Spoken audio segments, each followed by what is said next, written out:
She had been placed at the very back of the lecture hall, far from the telescopes and scientific clusters, simply because of her old wool coat, thick glasses, and the canvas bag full of dog-eared books slung over her shoulder. "She probably thinks she's here for some stargazing fun," someone sneered while a female doctor added dryly. "Are you one of the guests or the cleaning staff?" No one knew. She was the mind behind a mystery that would soon upend the world of astronomy, and they would all regret ever mocking her.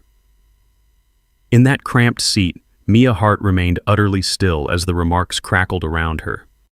A trio of graduate students in crisp suits wearing the insignia of prestigious universities on their name badges glanced her way and smirked.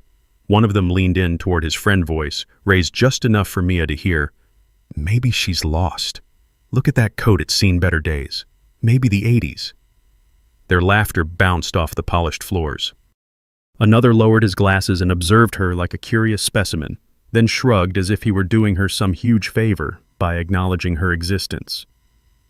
Meanwhile, the female doctor who had demanded to know if she was staff pursed her lips in clear disdain. The older woman's hair was in a perfect twist, her expensive watch glinting in the overhead lighting. Several other attendees pretended not to notice the cruelty, which only made the scene more piercing. Yet for all their jabs, Mia never shifted in her seat. She made no move to defend herself, no glare of outrage. She merely adjusted the strap of her canvas bag, keeping her posture straight. In the next row, a young man fiddled with a fancy gold pen, flicking glances over his shoulder at her every so often until he finally turned around.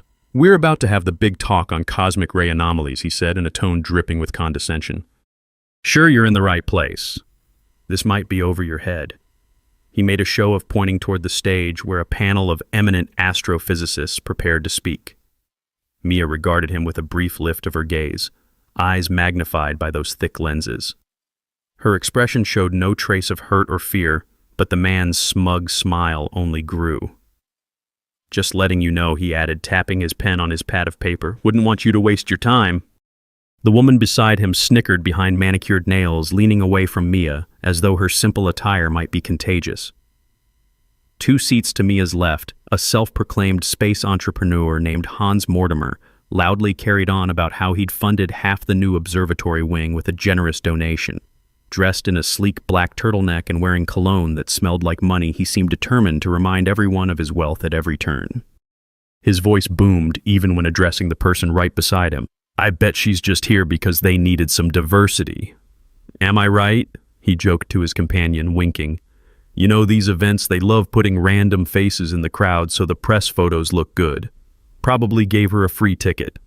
His statement drew short, uneasy chuckles from those who wanted to stay in his good graces. Mia listened without blinking, her shoulders set in a steady line.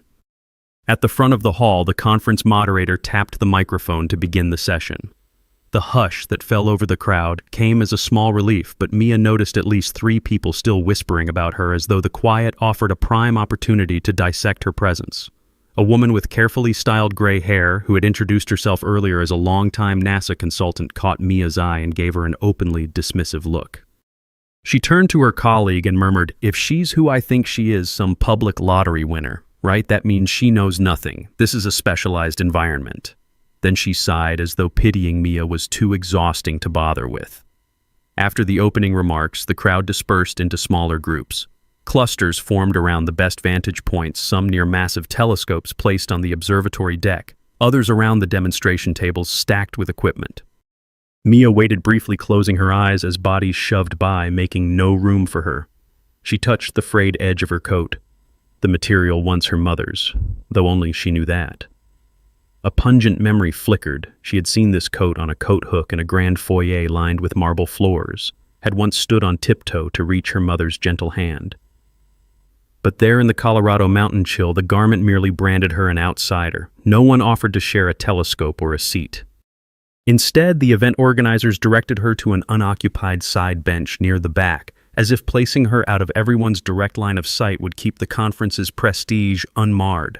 A chunk of the day passed in petty humiliations. During a coffee break, Mia was nudged aside, literally elbowed away, as a group of well-dressed individuals debated the composition of exoplanet atmospheres. She watched them exchange complicated terms, spectroscopic data, radial velocity anomalies, and occasionally they threw a condescending glance in her direction. "Careful," said one, lifting a brow. "She might try to join the conversation." Mia said nothing. She lifted a small paper cup to her lips, tasted the coffee, but showed no reaction. She simply found an empty side table and stood with her back perfectly straight, almost regal, though no one recognized that subtle dignity. Out of the corner of her eye, she noticed a young conference volunteer approach with a forced smile. The volunteer said in a hushed voice, "Excuse me, some staff members are, well, they're short-handed. Would you mind cleaning up a few of the leftover items on the benches outside? I'm sorry, but they told me you wouldn't mind."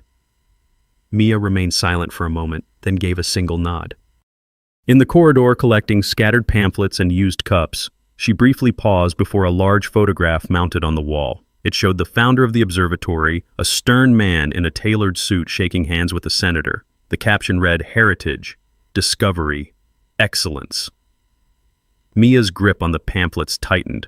For a fraction of a second, her gaze flickered as she recalled a hallway of a different kind, tall windows with thick drapes and a portrait of her father. She set the pamphlets down carefully and stared at the photograph as if reading some coded message. Then, without a word, she picked the papers back up and continued her task. That evening, the real humiliations began in earnest. A major discussion about a mysterious deep space signal was scheduled, a static-laced frequency that had everyone from top physicists to wealthy hobbyists buzzing with speculation. The largest telescope on site was aimed toward the coordinates in question, and the camp's bigwigs crammed into a separate control room for an exclusive briefing. Mia was, of course, not invited. She ended up standing by the door outside the frosted glass. Every now and then, staff bustled past with stacks of documents or trays of refreshments. One staffer nearly shoved the door into Mia, not seeing her in the dim light. She didn't flinch, though the corner of the door caught her shoulder. She merely let the staffer shuffle inside, carrying pastries for the VIPs. An hour later, the door opened and a tall, confident woman with an ID badge that read, "Dr. Anastasia Marks," stepped out. Dr. Marks was famed in astrophysics circles for her brash style and brilliant calculations. Dressed in a sleek burgundy blazer, she took one look at Mia, then jerked her head. "You," Dr. Marks said, "we need an extra note-taker. There's a seat in this corner, don't breathe a word, but you can scribble down highlights." Without waiting for an answer, she turned and walked back into the control room. Mia followed, taking a seat so far in the corner that the overhead projector beam barely touched her face. Inside, the tension was palpable. Charts and star maps lined the walls. A hush fell as a heated debate raged about the origin of the signal. Someone insisted it was cosmic background interference. Another believed it might be evidence of an undiscovered celestial body. The entire time they spoke as if Mia didn't exist, even though she was dutifully capturing every word in neat, precise handwriting. Then suddenly a cocky voice in the front row called out, "Why don't we ask our cleaning lady to weigh in, Mia Hart, right? Hey, you might have a brand new theory, like aliens maybe." A rumble of laughter followed. Dr. Marks didn't protest. She merely observed with a bored tilt of her head. Hans Mortimer, the wealthy donor, turned around in his seat to watch the spectacle. "Yes, come on," he goaded. "Don't be shy. Enlighten us." Another group, presumably graduate students, whipped out their phones as if ready to capture Mia's answer and broadcast it as comedic relief. The crowd clearly expected a meek, fumbling reply. Mia shifted. Her hand holding the pencil paused. She rose slowly, leaving her notepad on the table. A hush spread across the entire room.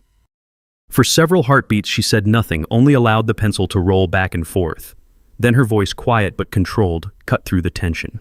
She used scientific terms that half the panel seemed unfamiliar with. She questioned their measured decibel flux ratio, pointed out that the amplitude in the data had been incorrectly interpreted, and asked if they'd considered a peculiar phenomenon involving neutron star collisions. The moment she referenced a rare pattern of gamma-ray bursts correlated with certain magnetar spin-down rates, a stunned silence replaced the mocking laughter. One by one, the scientists exchanged looks of alarm or fascination. Then from the back came a faint but unmistakable sound of applause.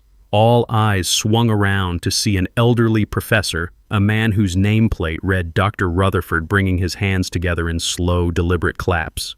He stood with difficulty, leaning on his cane. At last he announced in a gravelly voice, someone who understands the real nuance here. A ripple of agitation swept the room. Whispers started, and some of the attendees looked deeply uncomfortable. Hans Mortimer turned pink, glaring down at the table. The cocky voice that had teased Mia earlier muttered an apology, but his words were lost in the swell of conversation that followed. Mia quietly resumed her seat, picking up the pencil as if nothing had happened. In the hours after that dramatic revelation, the rumor mill exploded. Who was this woman? Where had she learned such specialized astrophysical theory? People tried asking her directly, but Mia simply bowed her head or stepped aside, offering no personal information. The official organizers found themselves in an awkward position. They had relegated Mia to menial tasks, only to discover she possessed a mastery that rivaled their star guests. Dr. Anastasia Marks was one of the few who dared to approach Mia for a formal introduction. "We may have misjudged you," Dr. Marks said briskly, her expression taut with professional wariness. "We'd like to see your credentials, or at least talk about them." Mia responded with a small nod. There was no trace of triumph on her face, though her steady gaze betrayed a quiet alertness, as if she was used to standing on shifting ground. By the next morning, the conference was in a flurry, not only because of the mysterious signal, but because a journalist on site was preparing a bombshell article. He had recognized something in Mia's explanation, a style or a set of references that matched several anonymous papers published in top-tier journals. There had been countless theories swirling around the so-called MH who had sent groundbreaking insights to nature without a single bio or institutional affiliation. Editors published them because they were too brilliant to ignore, even though the author refused interviews and used a simple initial for a signature. Whispers now claimed that Mia Hart was that elusive MH. When the journalist finally posted a breaking note to the newswires, the conference staff devoured every word. It highlighted that those seismic shifts in theoretical physics, the ones that had made headlines for months, were actually penned by Mia. The article also suggested that some in the academic world had tried to contact her, offering fellowships and lectureships, but she'd vanished. Now it seemed she had surfaced out of nowhere at this winter camp in the Colorado mountains. The tension was electric. People who had insulted her only hours before suddenly wanted to curry favor. The ones who had ignored her presence lined up to ask polite, half-baked questions. "You'll forgive our earlier oversight, won't you?" asked one of the graduates who had laughed so cruelly. But Mia offered no direct reply, only a thin, civil smile. Midday, she stepped outside into the biting cold air, her coat buttoned tightly, her hands hidden in its pockets. The snow crunched underfoot in the courtyard between the observatory halls. It was then that she caught sight of a familiar silhouette stepping out of a sleek black car. The man was tall, dark-haired, and wore an expensive overcoat. An emblem on the car door hinted at a powerful firm, or perhaps a family crest, something only the very wealthy recognized. Mia paused near the courtyard's stone bench, and her shoulders lifted barely a fraction. This man's presence didn't startle her. Instead, her posture suggested acceptance, maybe even inevitability. The man locked eyes with Mia, nodding once. Some behind him, presumably staff or local officials, seemed uncertain how to greet a visitor of such stature. She turned away, first continuing around the corner of the building, leaving the swirl of speculation behind. The memory of a marble foyer flooded into her mind, unbidden men in sharp suits discussing deals worth billions, her father's voice resonating down a massive corridor. It pressed against her, but she kept walking, boots leaving methodical prints in the snow. Now as then, she had no interest in flaunting power or money. She had left that life behind, refusing to trade her curiosity and independence for a seat at the gilded table. Yet that world had a habit of following her. The camp's official schedule resumed that afternoon. A fresh wave of disapproval or awe filled the atmosphere. Some couldn't stand how easily Mia had overturned their assumptions. Others scrambled to congratulate her. Dr. Marks, never one to mince words, cornered Mia in the hallway. "You've done more than just impress an old professor," she said, arms folded. "I had no idea you were behind those papers. It's a pity you didn't come forward sooner." Why hide? Mia offered no explanation. She merely pulled a single dog-eared book from her canvas bag and handed it over. Dr. Marks glanced at the text, Advanced Gravitational Wave Theory. On the inside cover in neat pen were scribbled notes that seemed older than Mia's current presence. Dr. Marks blinked as though reading a ghostly conversation. Then Mia retrieved the book, bowed slightly, and walked away. That evening, a hush of alarm rippled through the camp as the data from the primary telescope trained on that puzzling signal revealed a more urgent threat. The feed displayed on monitors in the main control lab indicated an unexpected shift in orbital debris near a region crowded with satellites. Some suspected a collision was brewing, one that could scatter a chain reaction of space junk, endangering future missions and possibly harming people on Earth if fragments rained down. Panic ensued. The top scientists sprang into frantic calculations, scrawling equations on whiteboards, shouting for datasets. Hans Mortimer, the wealthy investor, demanded answers. The retired Dr. Rutherford held his head in his hands, lamenting how no one had foreseen this. In the midst of the chaos, Mia quietly entered the control lab. She stood for a moment, scanning the reams of data rolling across the screens. Her breath was calm, measured. Without waiting for permission, she picked up a marker and began adjusting the figures on the whiteboard. Her handwriting was tight and deliberate, a waterfall of numbers that overcame the scrawl from the other scientists. She circled certain coordinates, drew arrows, repositioned lines. At first, no one noticed. They were too busy arguing. Then Dr. Marks caught sight of her. A hush fell. Mia's final step was to add a small cluster of notations in the corner, an alternative trajectory. She nodded at the board, stepped back, then set the marker down. Doctor. Rutherford, roused from his despair, hobbled forward to read the revised model. A moment passed as he digested it, then he gasped. This changes everything, he said, turning to stare at Mia. You've found a path that eliminates half our risk. Another scientist tested the calculations on a computer simulator, eyes widening as the predicted collisions diminished drastically. The entire room buzzed. How did you see that pattern? Someone asked Mia. She only blinked in acknowledgement, her silence heavier than any boasting. Word spread quickly that her recalculations had revealed a time window for altering the orbits of crucial satellites. Mission control specialists, those off-site with the actual authority to shift satellites, were contacted. They worked through the night based on Mia's model. By morning, a near-catastrophic collision had been averted or at least postponed. Some hardware would be lost, but not on the scale originally feared. The difference was hundreds, possibly thousands of lives and billions of dollars in infrastructure saved. A local news network arrived at the camp to broadcast the incredible story how an unassuming woman all but ignored had spotted the crucial detail no one else had noticed. Facing the cameras, the same people who'd insulted her just days earlier now stood sheepishly behind the podium. Dr. Marks gave a terse statement. "We owe a debt of gratitude to Ms. Hart," she said, voice hitching on the word gratitude. Hans Mortimer cleared his throat unwillingly, stepping forward to echo that sentiment. I think we all learned a lesson in humility," he mumbled, glancing at Mia, who stood to the side, her hands in her coat pockets. She didn't shift or gloat, though a flicker of acknowledgement in her gaze said she heard every word. It was not the apology of a friend, but it would do. Soon enough, the International Astronomical Union sent representatives to the camp for an emergency convening. Even those normally too proud to acknowledge outsiders found themselves at a moral crossroads.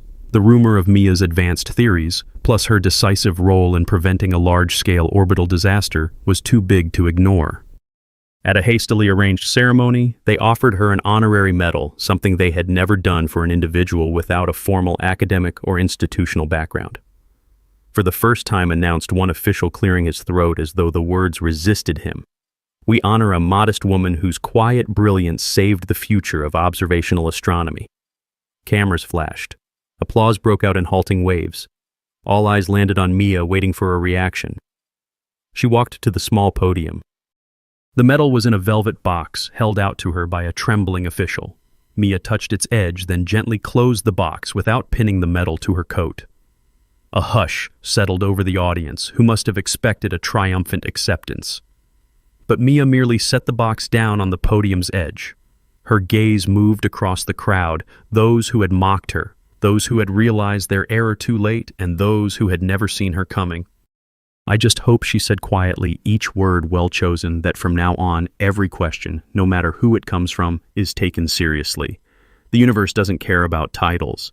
Sometimes the greatest answers come from the voice you almost ignored."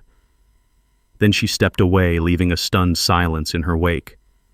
Within hours, the world outside the camp exploded with more coverage, but Mia took no part in the interviews. She had no interest in boasting. She spent her last evening at the camp in the newly established Mia Hart Corner, a small nook near the observation deck set aside for open discourse. A modest plaque read, "Here all questions are welcome." She stood before the plaque, her fingertips grazing the engraved letters. Officials insisted the corner remain for any visitor, student, hobbyist, or caretaker to ask anything they wished without judgment. And it was there that Mia lingered, sometimes answering softly, sometimes simply observing the faces that approached. As the camp wound down, many found themselves tiptoeing around Mia, uncertain how to address her. Rumors about her private life still swirled, that she came from an elite family with vast influence, that her father had been a titan of industry, that she had chosen a path of scholarship over luxury. No one had proof other than the glimpses of wealth that seemed to float around her, like the man in the black car, or the quiet respect from certain staff who recognized something regal in her posture. But Mia made no moves to confirm or deny anything. On the final morning, a hush swept through the cold corridors when a different sleek vehicle arrived. Out stepped a man carrying the aura of quiet authority. Tall, with a single silver streak in his hair, he wore a simple but impeccably tailored coat and no tie. One look at his features, sharp jaw, intense eyes, and the onlookers seemed to sense that he was not just anyone. He paused near the front entrance, scanning the crowd. He found Mia without difficulty, even in the throng of guests checking out. The man inclined his head in a gesture of greeting. Those around him parted, as though he was a king, forging a path. Dr. Marks, Hans Mortimer, and a small gathering of powerful personalities stared, uncertain whether to approach or keep their distance. The man said a single word, Mia. She met his gaze with cool composure. If others expected her to run into his arms or greet him with servility, they were disappointed. Instead, she acknowledged him with a subtle dip of her head, as one might greet a respected equal. The man's presence alone seemed to deflate the lingering arrogance of those who had once ridiculed her. Hans Mortimer stepped back, face drawn. Dr. Marks kept quiet, no longer the commanding figure in the room. A hush fell. Whispers flared. Was he a billionaire partner, a family benefactor? Mia's silent acceptance of his presence suggested a deeper connection. One of the assistants tried to stammer a greeting, but the man hardly spared them a glance. He was there for Mia. In that moment, every rumor about her background felt validated. Some recalled they had seen him featured in business magazines tied to philanthropic endeavors, or rumored to be the hidden power behind massive global acquisitions. He set a gentle hand against the small of Mia's back, guiding her toward the door. She allowed it, her head high, her dignity unwavering. The watchers who had insulted her felt a chill. They seemed to realize how catastrophic their earlier cruelty might become now that they grasped who Mia truly was. Yet there was no move for vengeance, no demand for retribution.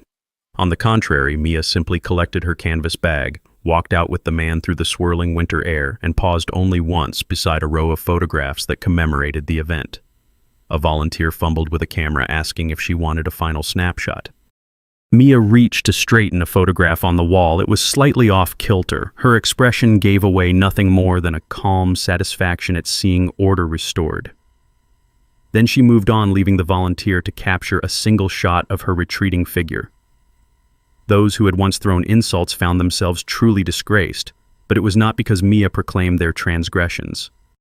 Instead, their own shame combined with the newscast's coverage of their initial scorn stripped them of respect. The female doctor who had demanded to know if Mia was the cleaning staff discovered her upcoming research grant canceled by an anonymous investor withdrawal rumor said that the man in the black coat had quietly shifted his support. Hans Mortimer, desperate to maintain his social standing, offered a frantic public apology, which circulated in official meeting minutes. It was read at the next Astronomy Committee gathering, and those present only shook their heads. Dr. Marks, though not entirely disgraced, was forced to acknowledge that her swift judgments had nearly cost them a monumental discovery. She fell silent in the face of the committee's formal reprimand. No one needed to break them. They undid themselves by their own pride. The day Mia left, snow fell heavier than before, coating the mountain roads in a thick blanket. She walked through the swirling flakes, her hood pulled up, that old wool coat holding firm against the chill. Behind her, the observatory, once the seat of her humiliation, now displayed a small sign announcing Mia Hart Corner. A few students huddled there, flipping through reference books and taking notes, each free to voice their curiosities without fear of mockery. Overhead, the sky stretched wide, indifferent to these human dramas. Mia paused at the edge of the parking lot, hesitating only to brush snow from the hem of her pants. She looked over her shoulder at the sprawling building with its high dome and shimmering telescopes, then turned away to disappear into the waiting car. She thought no one was watching, but an older woman in a security uniform stood at the window inside, tears glistening in her eyes. That woman had witnessed the entire arc of Mia's story, watched her come in, wearing a tattered coat, ridiculed by the privileged, only to leave in quiet triumph. The security guard pressed a hand to the glass as though in salute. Mia didn't see it. She simply slipped away, leaving behind a legend that would ripple through the scientific community for years. Rumors persisted. Some said Mia returned to a secluded estate hidden behind tall iron gates where her father's portrait hung in the main hall. Others claimed she spent her days writing new theories under a pseudonym, ensuring the world remained focused on the ideas rather than the person. And a few, including Dr. Rutherford, insisted she continued to appear at small science gatherings in unremarkable clothes, silently testing whether curiosity could still triumph over arrogance. No one ever captured a definitive answer. Months later, the observatory campus unveiled a permanent plaque in the hallway leading to the main telescope. It read simply, "Let every voice be heard," and beside it hung a photograph of Mia from that final day, her face partially turned away, hair dusted with snow, a single hand brushing the flakes from her coat. Beneath the photograph, smaller letters read, "Dedicated, in honor of Mia Hart, who taught us the universe has room for every question." The night of the unveiling, the staff had arranged a quiet ceremony. Dr. Rutherford, shaky on his cane, spoke to a handful of journalists. She refused formal honors but insisted on a corner where anyone, be they janitor or genius, could ask openly. Perhaps that's the best legacy of all. A hush followed his words. Then, as though the wind itself heard the moment, a small draft rattled the windows, making them shiver with the mountain's chill. One reporter had tears in her eyes but said nothing, simply scribbled in her notepad. A custodian from the facility stood in the corner, remembering how Mia had once helped gather empty coffee cups without protest. For those older women who read Mia's story or heard it told in a gentle voice during the next symposium, there was a deep resonance. They recognized the discipline of silent endurance under scorn, the way a person can hold steady in the face of belittlement and prejudice. Some said they saw themselves in Mia's slow, resolute movements, her refusal to stoop to petty squabbles. Many felt renewed, as if all the times they were dismissed or mocked had been given quiet justice through Mia's story. In that sense, Mia's actions did not just save satellites or rewrite astrophysical theories. She offered a different kind of salvation, one that made invisible struggles visible at last. Not long after the unveiling, a private letter arrived at the observatory addressed simply to the staff. Inside was a handwritten note on thick, cream-colored paper. "Continue your research. Never fear to ask." It bore no signature, only two initials, M.H. A small donation check accompanied it, a sum large enough to fund open-access programs for underprivileged students who dreamed of the stars. The staff recognized the simple scrawl, and they wept at the kindness of someone who had been so poorly treated in that very place. They vowed that no one in that building would ever again endure mockery for their appearance or background. And so life moved on in the Colorado mountains. Seasons passed, the snows melted, and fresh-faced astronomy enthusiasts arrived at the camp each year, some with battered coats and dog-eared books, stepping carefully over the threshold. Yet from that time forward, they found a corner bearing Mia's name, a space free of judgment, a place to ask the naive questions that might one day prove vital. On the final day of each camp session, organizers told the story of how one quiet woman dressed in worn clothes had outshone every titled expert. By then, people no longer gasped with disbelief. It had become legend. Sometimes in a city far from the mountains, a black car would pass under tall wrought iron gates at dusk. Inside the stone mansion, a grand piano might sit in a quiet parlor, a stack of manuscripts perched on its polished surface. Footsteps would echo in the marble hall, leading to a portrait of a stern-faced patriarch. A gloved hand would pause, adjusting the dusty frame. Then, in a library lined with books from floor to ceiling, a coat threadbare but cherished would be hung with care. The occupant of that mansion would sit at a heavy desk, open a leather-bound notebook, and let her pen flow across fresh pages of equations. The next day, those equations might fly off in a plain envelope to a scientific journal, unadorned by fancy letterhead. Still, the world would talk of her as the quiet genius, the uncredited savior of astronomy. They would never stop guessing what kind of wealth or power she truly held, though by then they understood it scarcely mattered. All that counted was the flame of curiosity she kept alight, a flame that lit the path for anyone who might otherwise be shunned. For Mia, the realm of knowledge stood apart from petty judgments. She carried on unaffected, her silent composure unbroken. And perhaps this more than anything was how she found peace, not by lashing out at those who once sneered at her coat or forced her to pick up trash, but by quietly proving that the deepest worth of a person is never measured by appearance or pomp. The cosmos, after all, sees no difference in the hearts that quest after its secrets. In that sense, she left behind more than discoveries. She left behind a testament that no title, no wealth, no status can match the power of a determined mind. When the night sky glitters above those snowy peaks, you can almost sense her presence in the hush between the stars. It's as though she stands there still, adjusting the lens, patiently guiding others to see what they might overlook. And if you stroll down the corridor leading to the observation deck, you will pass the Mia Hart corner just before the final stairs. There, someone might be hunched over a battered notebook, scribbling furious notes about an undiscovered galaxy or a new approach to orbital debris. Sometimes they leave little index cards pinned to the bulletin board, a question for anyone to answer or an observation about a faint star cluster. Sometimes a caretaker or a visiting child will respond in a shaky hand, unafraid of ridicule. In the end, Mia's story remains a quiet miracle. Each retelling reminds us how a simple woman mocked and dismissed shattered the boundaries of established science and rescued countless lives along the way. She never sought gratitude. She never asked for praise. She only stood unwavering in her self-appointed place among the cosmos. And for anyone who hears her name, a warmth lingers like the soft glow of a distant star guiding us home. May we all learn in some small way to question more, judge less, and remember that dignity rests not in outward displays of power, but in the steadfast light of a heart resolute in its truth. Sometimes the greatest brilliance comes from the soul we almost overlooked. So whenever you find yourself standing on the sidelines, wearing an old coat, carrying a bag of books, or feeling unseen by those who think themselves mighty, remember her story. Remember that somewhere in the hush of that high-altitude observatory, one humble figure changed the course of history. And remember that there is always a place for your voice in the corners, named for the quiet heroes who never demanded the spotlight, yet earned it beyond all measure. For those who seek answers, let her example be a sign that you do not need to cry or shout to transform the world. You need only stand firm in your truths and let your actions speak. In the vast expanse of the universe, the loudest echoes of our deeds often come from the gentlest steps we take. And if you should ever visit that snowy camp in the mountains and pass by the plaque in the corridor, pause a moment, feel that hush of recognition. It is the hush of respect. It is the hush of humility. It is the hush of 1,000 unspoken apologies for those who once turned away. And in that hush, you may find your own strength returning like an ember stoked to new life.